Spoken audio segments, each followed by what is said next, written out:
conocimiento a través de esta nota. Nos acompaña la doctora Silvia Andrea Rodríguez, ginecóloga mi tocaya, para hablarnos de este tema tan importante. Bienvenida, viva la mañana, doctora. Gracias, muy amables por esta invitación, un placer.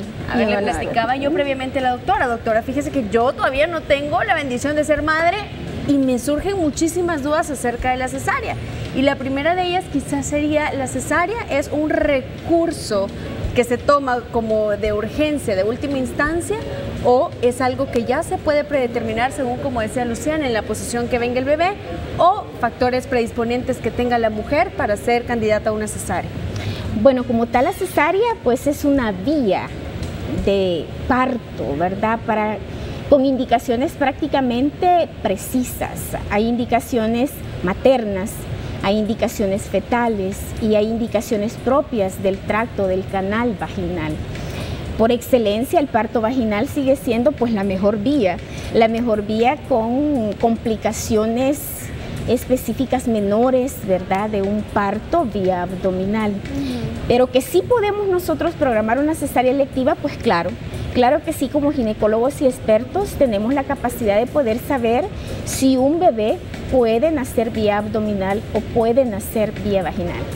Claro que existen. ¿Cuáles son las razones por las cuales se puede programar una cesárea? Porque eso lo van a ir viendo paciente y médico previo, ¿verdad?, al alumbramiento, y hay ciertos casos que son bien comunes en los cuales se tiene que proceder a una cesárea y se programa.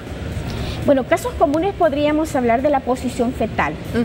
Un niño en una posición podálica, para nosotros el término médico son aquellos bebés que están de nalguitas en una primigesta. Prácticamente esta es una indicación casi absoluta de un parto vía cesárea.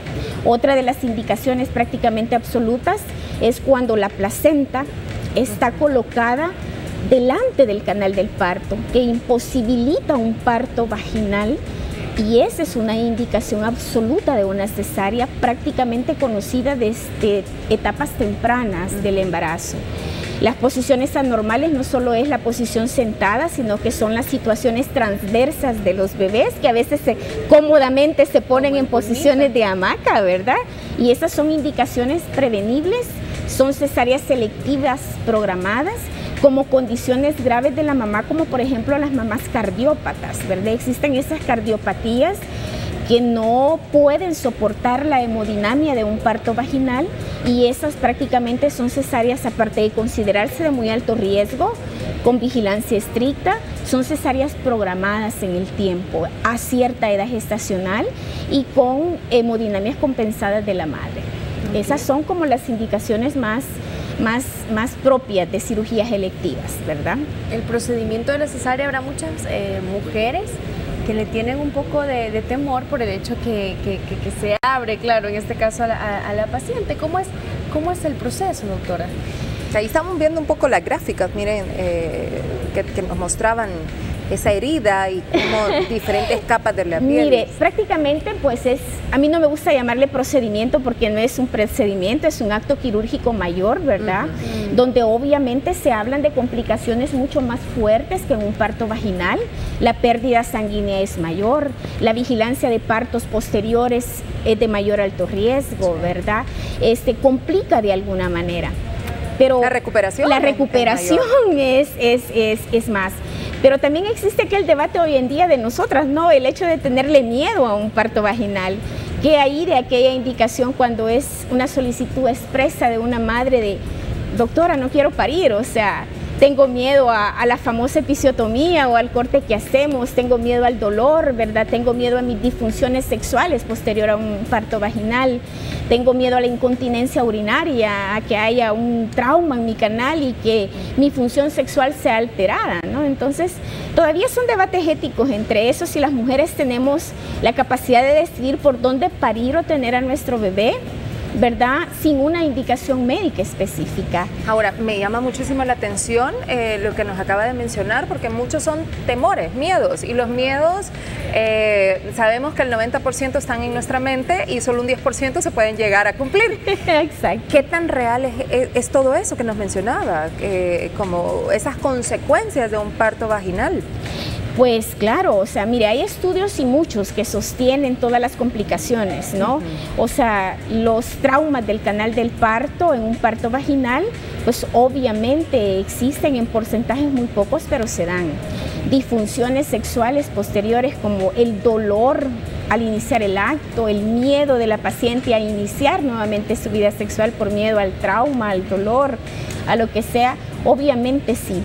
Se considera que un porcentaje del 25% después de haber parido vaginalmente, hoy en día, fíjense, eligen una cesárea en sus próximos partos. Todavía es discutible. Federación Internacional, Colegio Médico, sociedades de obstetricia y ginecología todavía no llegan a consensos si la opinión o la petición materna, ¿verdad?, tiene que ser como una indicación ética de la cesárea.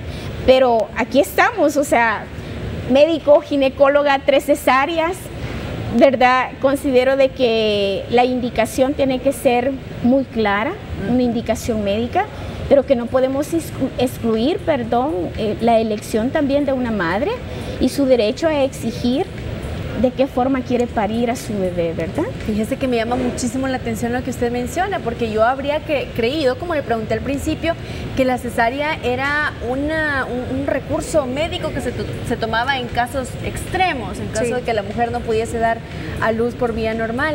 Y sí me parece increíble que haya personas que pidan por elección propia una cesárea, sabiendo pues lo difícil que es esta cirugía. Ahora bien, ¿con qué tanta frecuencia las mujeres piden este proceso por elección propia, doctora? Mire, hay estudios. En el 2012 hicieron un estudio en Chile donde hablan que el porcentaje de petición es del 4%. Está vinculado prácticamente con una situación socioeconómica muchas veces, ¿verdad? El estudio habla que incluso si la realiza un hombre y una mujer, como que hay más tendencia de que las mujeres ginecólogas tenemos a hacer más cirugía cesárea. Hay muchos parámetros que ellos han estudiado ya científicamente, sin embargo sigue siendo baja. Países de primer mundo con acceso a esa petición sigue siendo abajo del 5%. En nuestro país creo que aún sigue siendo un debate ético. Todavía por mucho es considerado de que no es correcto si no hay una indicación médica, porque conocemos las comorbilidades o complicaciones que pueden existir en un parto instrumentalizado. Pero a bien, creo que es un derecho también que nos corresponde como mujeres, ¿verdad?, decidir sobre nuestro cuerpo, de nuestra forma, previo a un conocimiento explícito dado por su médico. Así es. Todavía nos quedan muchas dudas sobre el procedimiento que ya le vamos a consultar, doctora, pero tenemos una inquietud de parte de nuestra audiencia y dice así el mensaje que nos envían. Buenos días, quisiera consultarle a la doctora en qué momento o en cuál de todas las ultrasonografías define si el parto debe de ser por cesárea. Bueno, específicamente, del caso, ¿verdad? Exacto, creo que aquí cada uno de los casos se individualiza, cada paciente es un continente, ¿verdad? La ultrasonografía específicamente no es la herramienta que nos da a nosotros la exclusividad para indicar o no una cesárea, es un método de ayuda diagnóstica, aunque por ella perfectamente nos puede ayudar después de las 36 semanas. Una posición podálica o sentadita, la posición del bebé, es una indicación básicamente que no solo nos da la ultra, sino que por clínica es algo que también se puede saber. La posición de la placenta anterior, antes de la cabecita o de las nalguitas, es otra indicación que la ultrasonografía nos puede dar, así como también esa prueba de bienestar llamado perfil biofísico que está ahí dentro de la ultrasonografía, que implica qué tanto respira tu bebé, qué tanto está latiendo su corazoncito, qué tanto está el crecimiento acorde.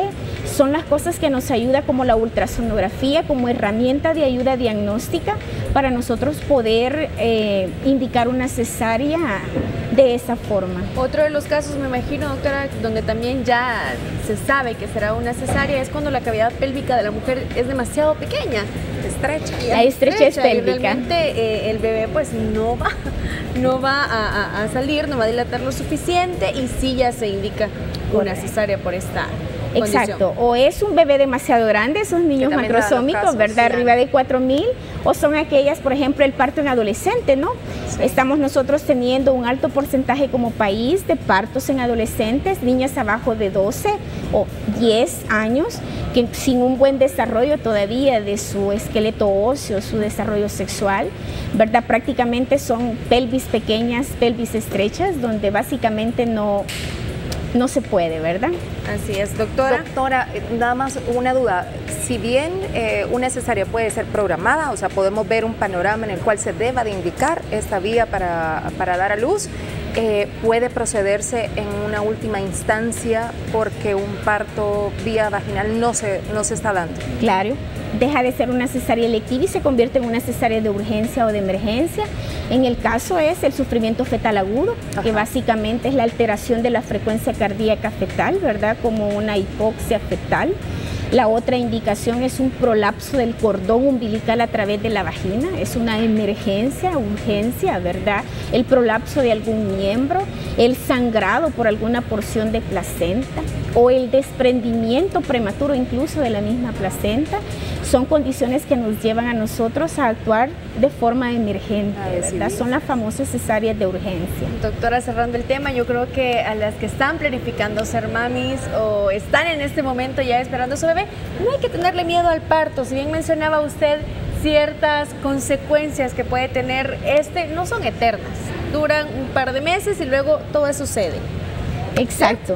Nosotros tenemos la bendición, creo, de ser partícipe de ver vida, ¿verdad?